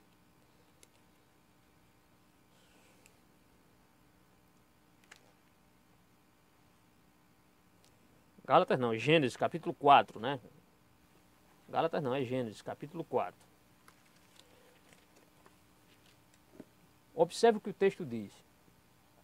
Gênesis capítulo 4, versículo 1. O homem conheceu a Eva, sua mulher, e ela concebeu. Isto é como se dissesse, e Adão teve relações com a sua esposa. Então o texto dizia, o homem conheceu a Eva, sua mulher, ela concebeu e dando à luz a Caim disse, adquiri um homem com o auxílio de Jeová. Então o homem conheceu a mulher, isto é, teve relações com a mulher, sua mulher. E o Gênesis capítulo 4, versículo 25 diz, tornou Adão a conhecer sua mulher e ela deu à luz um filho, a quem pôs o nome de Sete, dizendo, Deus me deu outro filho em lugar de Abel, porquanto Caim o matou. Então o texto está mostrando aqui o que? A heterossexualidade, isto é, pessoas que fazem sexo com sexo diferente, ou seja, o homem com a mulher, né, o macho com a fêmea, e não a questão hoje como querem fazer aí as pessoas que querem casamento entre pessoas do mesmo sexo, né? Isso está totalmente errado. Então o casamento ele tem 3 princípios, já vimos da monogamia, ou seja, um homem para uma só mulher ou vice-versa. A questão da heterossexualidade, né? Conforme nós acabamos de ler, o homem conheceu sua esposa, teve relações com a sua mulher. Então o texto não diz que o homem teve relações com outro homem, mas é com a sua mulher. Então está muito claro nessa questão aqui do texto. E a indissolubilidade, até conforme Mateus 19,6, o casamento ele é para durar para sempre, né? Para sempre. Nós veremos mais à frente, um pouco mais, quais são as causas que justificam esta indissolubilidade. Mas o casamento, ele deve perdurar para sempre. Mateus 19,6 resiste a palavra do Senhor Jesus, quando Jesus disse: assim já não são mais dois, mas uma só carne. Portanto, o que Deus ajuntou, não separe o homem. Está falando, Jesus está aqui mostrando o que? A indissolubilidade do casamento. A questão da monogamia, né? Monogamia. Então, o termo diz respeito às sociedades que adotam o princípio do casamento de um homem com a única mulher. Há sociedades que aceitam, né, o homem ter mais de uma mulher, várias mulheres, conforme as suas condições, seu padrão de vida, conforme quanto mais abastada for a pessoa, mais rica, essa pessoa pode ter mais de uma mulher. Mas isso não tem respaldo na Bíblia, né? Apesar da Bíblia, em alguns momentos, vemos homens com mais de uma mulher, várias mulheres, Deus nunca orientou os homens a terem mais de uma mulher. Então Deus disse: deixe o homem seu pai e sua mãe e une-se à sua esposa. Não diz às suas esposas, às suas mulheres, não. Bem, então o termo é muito claro. Então Deus estabeleceu a monogamia. O termo, né?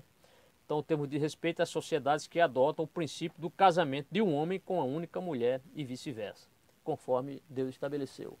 O princípio monogâmico. Então, quando Deus diz apegue-se à sua mulher, aponta para o princípio monogâmico. O texto não diz as suas mulheres, mas pelo contrário, a sua mulher. Então, se alguém tem mais de uma mulher, prepare-se para ter aí tribulações. Por quê? Porque está contrariando um princípio bíblico, a questão da monogamia. E todos, aliás, todos os homens que tiveram mais de uma mulher, mais de uma esposa na Bíblia, todos tiveram aí profundas consequências, né? Consequências trágicas, né? Trágicas. Bem, e aí nós veremos a questão da monogamia, a ratificação apostólica. O apóstolo Paulo, inspirado por Deus, ele chegou, aqui temos dois textos, 1 Coríntios 7, verso 2, e 1 Timóteo 3, verso 2. Eu quero ler apenas 1 Timóteo 3, verso 2. O que é que o texto está dizendo aqui? Está recomendando o seguinte: é necessário, pois, que o bispo seja irrepreensível, marido de uma só mulher. Então Paulo está orientando, quando Timóteo for separar pessoas para o ministério eclesiástico, ele atentasse muito para esse princípio aqui. Quando ele escolhesse bispos ou pastores, entenda como você assim desejar, que seja um homem irrepreensível. E aí ele aponta marido de uma só mulher, isto é, se fosse por mais crente que fosse a pessoa, mas se ele tivesse mais de uma mulher, mais de uma esposa, não seria apto para isso, não, de forma alguma deveria ser a pessoa escolhida. Então o texto está muito claro: marido de uma só mulher, temperante, sóbrio, ordeiro, hospitaleiro e apto para ensinar. Você sabia que todo homem de Deus deve ser apto para ensinar? Todo obreiro deve ser apto para ensinar? Está aqui, está o texto aqui. E marido de uma só mulher. Outro subtópico é a questão da heterossexualidade. Então vamos tratar novamente sobre essa questão. Primeiro ponto, a questão da procriação. Amados, se não houver casamento entre homem e mulher, não tem procriação. A procriação só é possível com pessoas do sexo diferente, oposto, né? O macho com a fêmea. Então, um dos propósitos divinos na criação do homem e da mulher é a questão da procriação, né? Visando o quê? A preservação da espécie humana, a conservação da espécie humana. Então, por isso que Deus criou macho e fêmea. Deus os abençoou e Deus lhe disse: frutificai. Então, foi plano de Deus que as pessoas frutificassem, né? Tivessem relações sexuais. Agora, claro, dentro do casamento, o homem com a mulher. Temos que, de vez em quando, estar repetindo aqui para alguém não achar que isso vai abrir precedente para pessoa do mesmo sexo. Não, aqui é para pessoa de sexo diferente. Então, Deus os abençoou e Deus lhe disse: frutificai, multiplicai-vos e enchei a terra. Então, a questão da multiplicação da espécie humana foi desígnio de Deus. Então, isto é o que? A procriação. O relacionamento. Então, quando Deus formou a mulher da costela de Adão, a Bíblia diz assim: deixará o varão seu pai e sua mãe e apegar-se-á a sua mulher. Então, o que significa esse termo apegar-se-á? Apegar-se-á significa isso: relacionar-se, envolver-se, ligar-se, né? Tanto que o israelita, quando ele se casava, ele deveria passar um tempo com a sua esposa. Ele não poderia ir para a guerra, o soldado ir para a guerra, e ele e casasse e ir para a guerra, não. Ele tem que ficar em casa pelo menos um ano, agradando a sua esposa, tendo relações com sua esposa, servindo a sua esposa, enfim, em alegria ali com sua esposa, convivendo com a sua esposa. Ele não poderia casar-se e já ir para a guerra, de forma alguma. Ele tinha que ter um tempo com a sua esposa. Isso é o quê? É Deus valorizando a questão do matrimônio, né? Da união conjugal. É isso que Deus está valorizando aqui. A diferenciação dos sexos. Então isso mostra que a diferenciação dos sexos assegura o quê? As particularidades de um na união conjugal, né?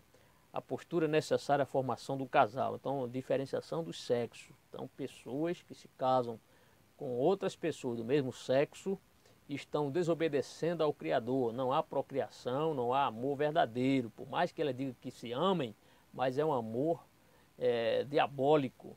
Um amor que não tem conotação bíblica, não tem consistência bíblica. Quando pessoas do mesmo sexo se ajuntam, apesar da lei dos países, em alguns países já estarem favorecendo isso aí, isso não é tolerável por Deus, né? Aliás, Deus até permite no sentido de Deus não chegar a não querer isso. Claro que Deus na sua palavra não quer, mas Deus, devido à sua... Ele não deu o livre-arbítrio ao homem? O homem faz. Agora, que aquilo é agradável a Deus, de forma alguma agrada ao Senhor.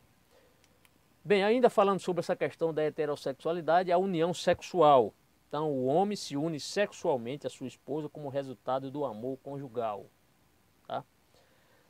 E é claro que essa união sexual não é só para só para procriar, né? O homem e a mulher fazem sexo ali no casamento para mostrar ali que cada um ama o outro e cada um tem uma questão de entrega mútua, né? De prazer para ambos ali, não pode deixar de ser assim. E não é só para a questão de procriar. Imagine se os casamentos hoje, né? As pessoas que só têm aí um filho, no máximo 2 filhos, se só se juntasse para fazerem sexo, ter relações sexuais só nesse sentido de procriar. Então, realmente ia ficar muito difícil a convivência. Então, nada mais do que natural do que no casamento haver sexo, né? A união sexual entre o homem e a mulher. Isso demonstra o quê? Vivência afetuosa, ela é agradável, ela é prazerosa. E conforme Provérbios 5,18, o texto diz: seja bendito o teu manancial e regozija-te na mulher da tua mocidade. Então, o sexo dentro do casamento é uma bênção, não apenas na questão da procriação, mas sim para o prazer dos dois, né? Isso é agradável, isto é salutar, isso é sensual, isso é afetuoso, isso é prazeroso. Bem, e é uma relação aprovada por Deus. Então, a relação entre o homem e a mulher dentro do casamento, entenda isso, é algo aprovado por Deus. Deus mesmo diz: crescer e multiplicar e povoar a terra. Então, Deus está orientando essa questão.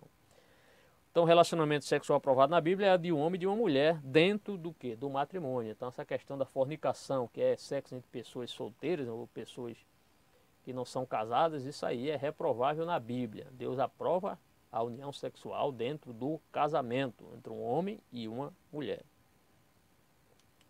Referenciais para a formação. É muito importante que a existência do pai e da mãe na família. Uma criança que é criada apenas com a mãe, ela vai faltar alguma coisa com ela. A questão da paternidade, da afeição paternal, ela vai certamente crescer com essa deficiência, falta do carinho do pai.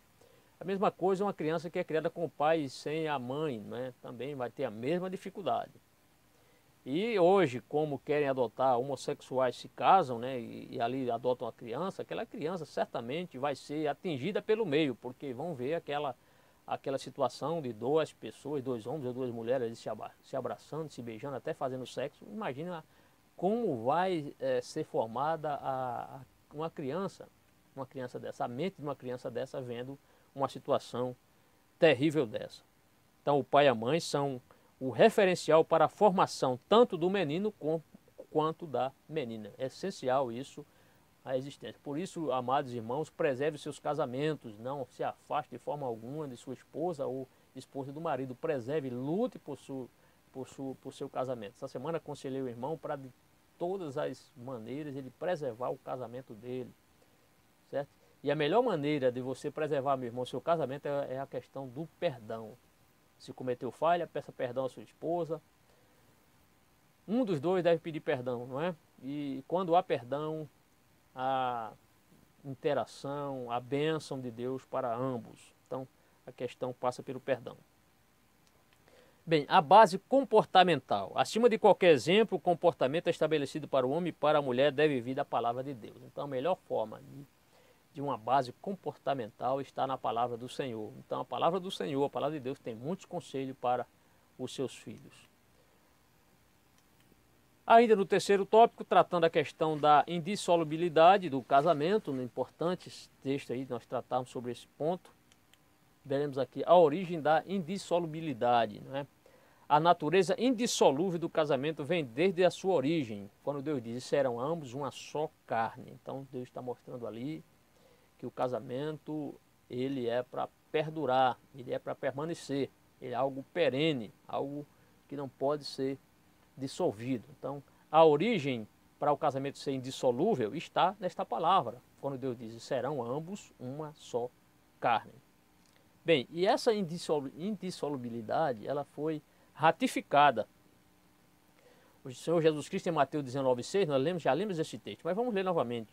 Jesus diz, assim já não são mais dois, mas uma só carne. Portanto, o que Deus ajuntou, não o separe o homem. Então, por isso que eu estou dizendo, disse e repito, preserve, meu irmão, o seu casamento. Né? Alguma frase eu já li que não há sucesso no mundo que venha substituir o casamento, ele deve perdurar. Nós veremos aqui alguns, quando é que termina o casamento. O solene voto. Então, lembre-se daquele voto que você fez no altar, ou a noiva ou o noivo, né, de ambos serem ali fiéis um ao outro, na alegria, na tristeza, na fartura, enfim. Este voto solene, né, até que a morte os separe. E aqui o pastor ele coloca o voto solene de fidelidade um ao outro, até que a morte os separe, que se ouve nos nubentes numa cerimônia de casamento. Não é mera formalidade. Então, este compromisso, quando a pessoa promete estar unida àquela pessoa até que a morte os separe, não é apenas para filmagem, não é apenas para foto, não é apenas para efeito de registro, mas sim é para perdurar. Então, não é uma mera formalidade quando os dois ali juntos fazem essa aliança, né, mútua, de um não abandonar o outro, mas viverem para sempre. Quando ele diz até que a morte os separe, né, geralmente o pastor, quando termina a cerimônia, fala isso, até que a morte os separe. Não é mera formalidade. Então, é um voto solene na presença de testemunha. Bem, e o casamento? Ele pode terminar? Pode, mas tem aqui algumas circunstâncias, pelo menos umas 3 aqui. Quando é que o casamento termina? Né? Ou o término do casamento? Pela morte de um dos cônjuges. Quando um cônjuge morre, o outro está livre para casar, se assim o desejar. Você pode ler depois Romanos 7, verso 3. Outra situação, pela infidelidade conjugal. No caso de haver uma traição, um adultério, a pessoa que foi traída pode sim ou perdoar ou estar livre para casar, né? Ou pelo menos o casamento termina nessa situação. Mateus 5,32 e Mateus 19, verso 9. Então, nesse caso, o casamento termina com o quê? Quando um cônjuge trai o outro. Infelizmente, isso acontece. Isso acontece.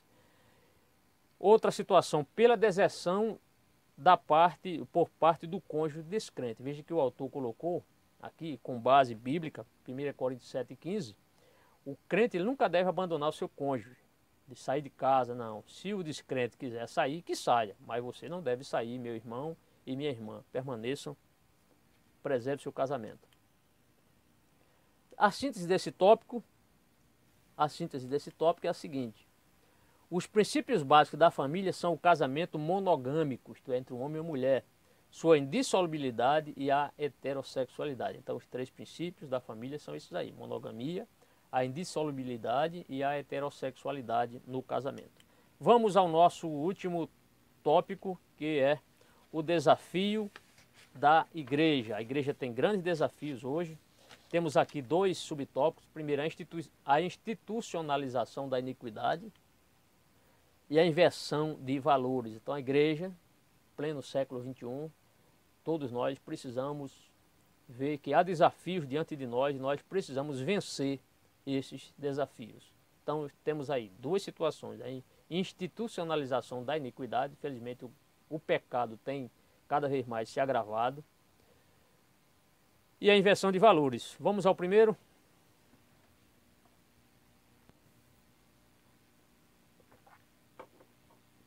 Primeiro ponto, o primeiro subtópico aqui. Institucionalização da iniquidade. Primeiro, pode perguntar, pastor, mas o que é essa iniquidade? Iniquidade é tudo isso, é impiedade, é pecado, é crueldade, é maldade, é desumanidade, é crime, é impiedade, perversidade, tudo isso é iniquidade. Então é isso que tem cada vez mais se agravado, né? Atos perversos, todos os atos perversos constituem-se iniquidade. Bem, questão da rebeldia humana. Então, a tendência do ser humano é sempre desafiar Deus.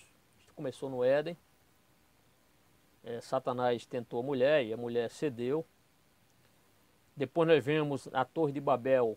O desejo de Deus foi que as pessoas se espalhassem pelo mundo, Deus disse crescer, multiplicar e povoar a terra. Mas o ser humano é ganancioso, o ser humano quer poder para si. E ele resolve então desobedecer a Deus ali quando resolve construir aquela Torre de Babel. Então, essa questão dessa rebeldia humana, ela vem desde os primórdios e ela continua. Infelizmente, o desafio da igreja aí tem à frente. A sagrada instituição. Então, a família, ela é uma instituição sagrada. Foi o próprio Deus que assim quis que fosse feita, né? Fosse criada a família. O pastor assim coloca, e com a sagrada instituição familiar não é diferente, uma vez que Deus a instituiu como união entre um homem e a mulher. Então Satanás, nosso adversário, ele é astuto, ele sempre leva o homem a desobedecer ao Senhor, ele tem procurado entrar na família. Hoje está aí a família sendo degradada, crianças vão para as escolas receber ali kits gays, né? Sim, orientação sexual, que isso aí muitas vezes é o papel do pai e da mãe orientar seus filhos, e os professores hoje, alguns desempenham esse papel, alguns são pedófilos, alguns não estão preparados, sequer são casados, para dar alguma orientação como se fosse seu próprio filho, ao contrário. Então hoje está querendo o Estado substituir o papel dos pais, né? É claro que alguns pais são omissos, não orientam seus filhos quanto a esses aspectos, mas muitas vezes aí estão inclusive distribuindo cartilhas nas escolas para as crianças aprendam a fazer sexo na mais tenra idade. Imagine só que situação se isso perdurar ou se isso for realmente levado à frente. Então a família ela está recebendo esses bombardeios. Por isso, meu irmão, leve seu filho para a escola dominical, oriente seus filhos na palavra, oriente seu filho para que ele seja uma bênção, uma criança que tenha temor a Deus e que aprenda a palavra e que não aceite de forma alguma um professor ou um coleguinha de classe querer ver seu sexo, querer ver sua genitália, porque isto aí é um papel dos pais, orientar os seus filhos e não a escola. A escola tem outro papel, que é formar o seu filho na questão das ciências exatas, né, de matemática, português, enfim, e outras matérias ensinar, e não o papel de querer ensinar sexo aos filhos, aos nossos filhos. Então a família tem recebido aí uma grande quantidade de informações maléficas, né, o governo querendo interferir neste papel que é um papel da família, um papel familiar, na questão de orientar os seus filhos. A institucionalização da iniquidade. Então, infelizmente, o atual sistema de coisas quer institucionalizar a iniquidade ao considerar legítima diante de Deus a união de pessoas do mesmo sexo. Hoje as pessoas estão aí, os movimentos, né, LGBT fazem passeatas e passeatas como se isso fosse algo normal, mas isso contraria a palavra do Senhor. Deus fez o homem para ser homem, exercer o papel de homem, a mulher para ser mulher e exercer o seu papel de mulher, e não pessoas do mesmo sexo casar-se e quererem viver aí achando que ninguém pode criticá-la. Olha, se critica todo mundo, se critica pastores, se critica até o próprio Papa, aos políticos, por que não criticar, Não é a questão da crítica à pessoa, mas sim do procedimento das pessoas.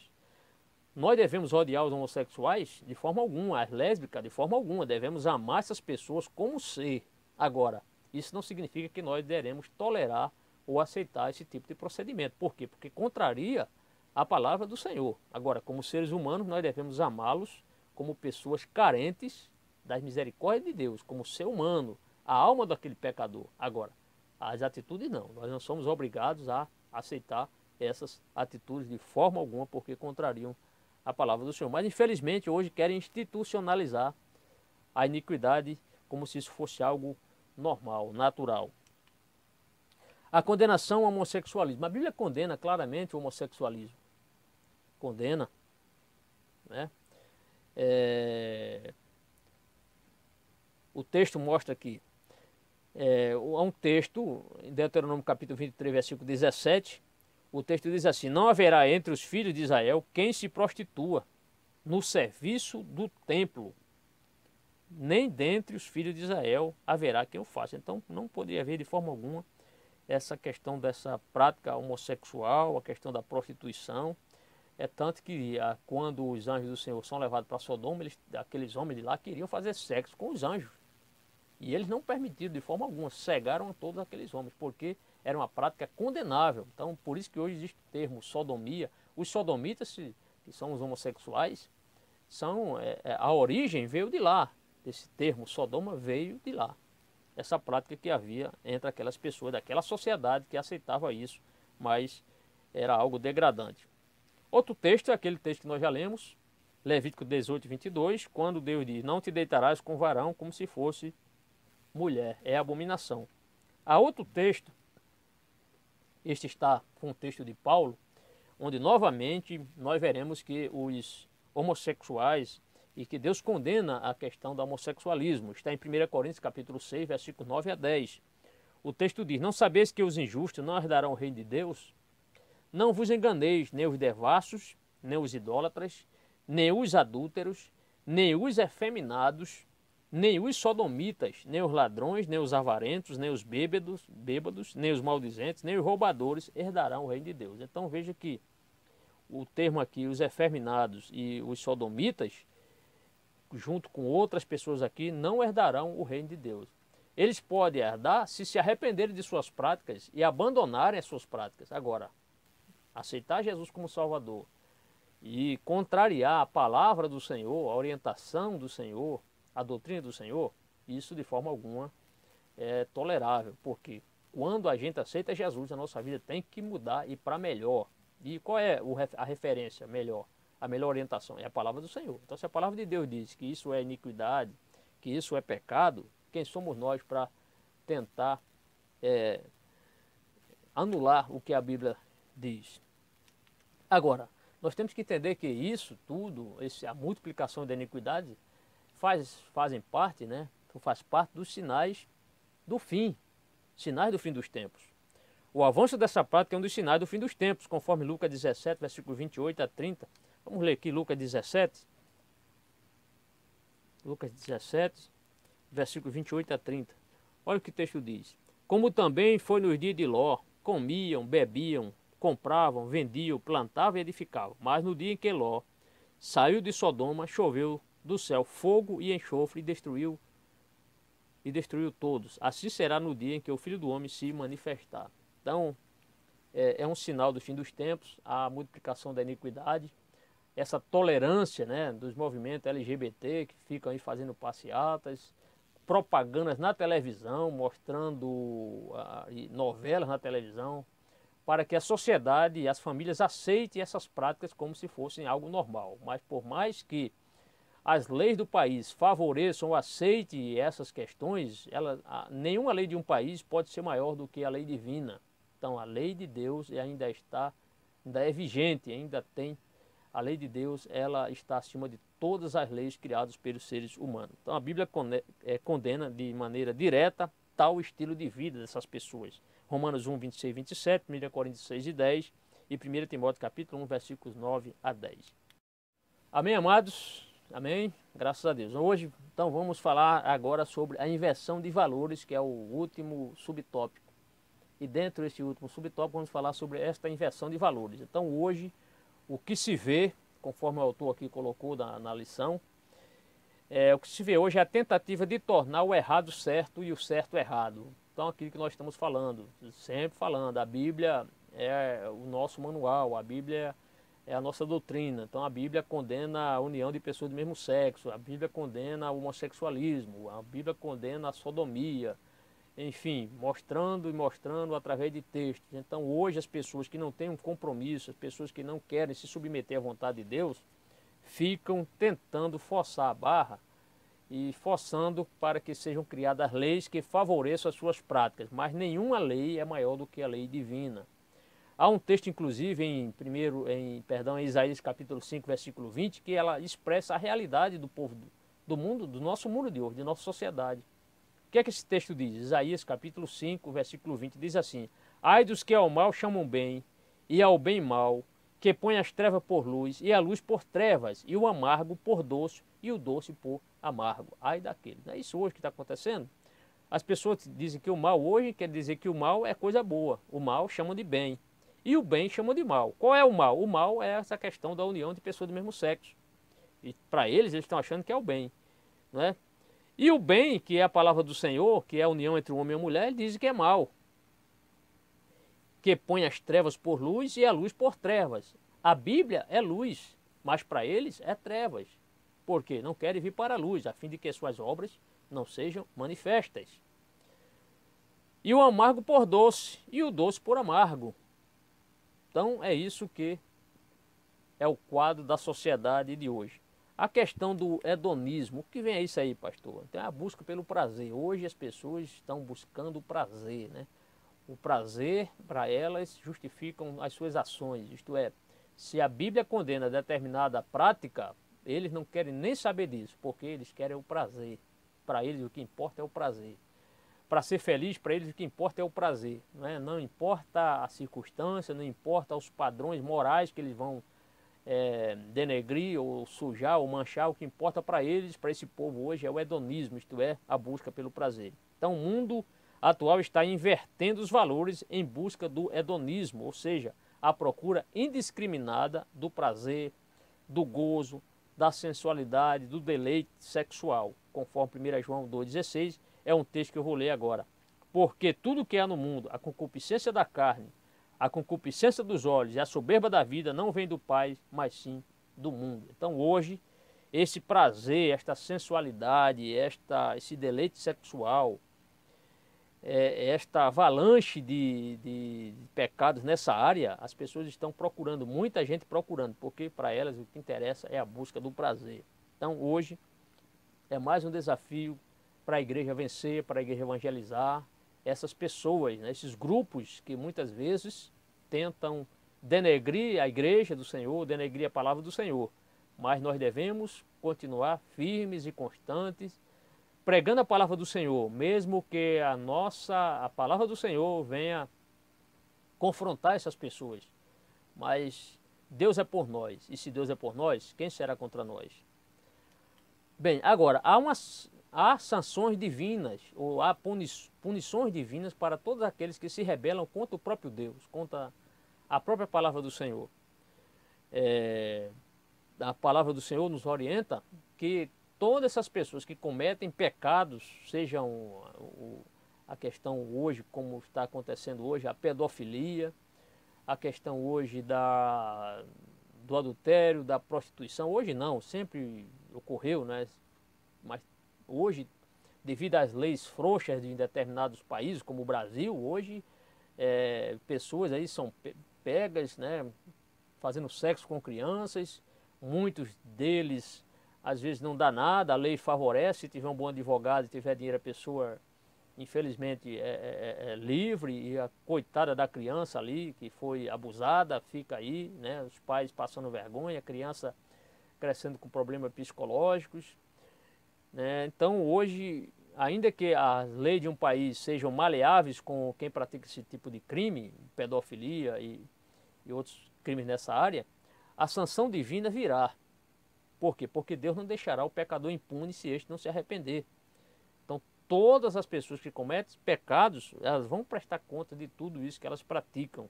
Inclusive essas pessoas que tentam hoje, né, já existe até uma Bíblia, a Bíblia gay, chamada Bíblia Graça sobre Graça, né, onde as pessoas, para adequar as suas práticas, todos os textos na Bíblia, como esse Levítico 18 e 22, que condenam o homossexualismo, eles colocaram ali outro termo ali, né?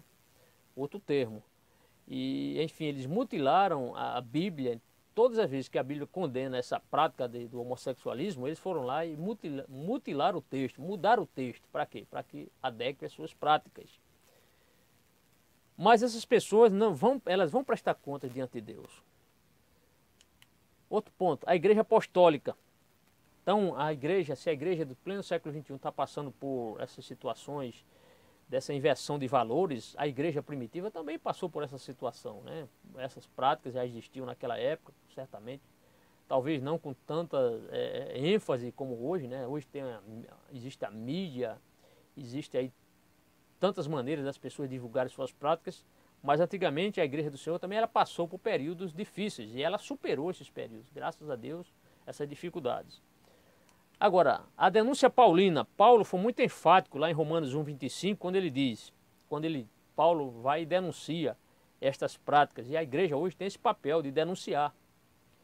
Hoje a gente vê, infelizmente, o catolicismo romano, hoje muitas vezes está agindo, e a igreja do Senhor, a igreja evangélica, a Assembleia de Deus, nós que somos assembleanos, deveríamos ser mais contundentes nessa questão, mas vemos muitas vezes a igreja católica tomar a frente, impedindo que certos filmes sejam colocados, filmes que afrontam a palavra do Senhor, de certa atividade cultural, como quiseram fazer agora no Rio Grande do Sul, e movimentos fortes impediram que isso fosse levado à frente, né? Essa questão daquela exposição imoral que iam fazer no Rio Grande do Sul, onde até nos quadros, pessoas fazendo sexo ali, pessoas pintaram imagem ali, homens fazendo sexo com animais, fazendo sexo com homem, enfim, questões ali aberrantes. E graças a Deus, posso dizer, e ao catolicismo romano, eles foram lá. Mas não vi nenhum pastor, não vi nenhum dos nossos líderes agir ou falar contra isso, né?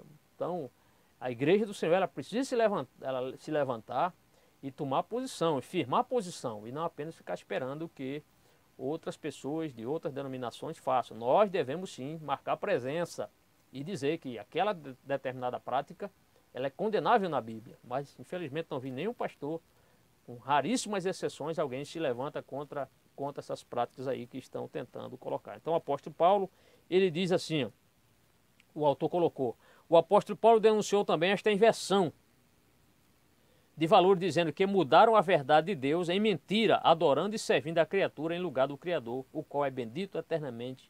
Amém. Bem, meus irmãos, a síntese do tópico é a seguinte: a Igreja de Cristo está diante da institucionalização da iniquidade e da inversão de valores. O desafio é urgente. O desafio é urgente. Vamos usar nossas redes sociais para combater o pecado, para dizer que determinada prática é condenável na Bíblia. Faça isso. Nos ajude nesse sentido. E por último, a lição tem 4 tópicos, muito longa a lição, porém essencial. Diante do exposto, entendemos que Deus criou o homem e a mulher para ser mutuamente dependentes, entretanto, cada um em sua particularidade, para junto com os filhos, a herança do Senhor, formarem um núcleo familiar. Essa é, então, a primeira estrutura social humana. Que Deus lhe abençoe, em nome do Senhor Jesus. Até o próximo trimestre, em nome do Senhor.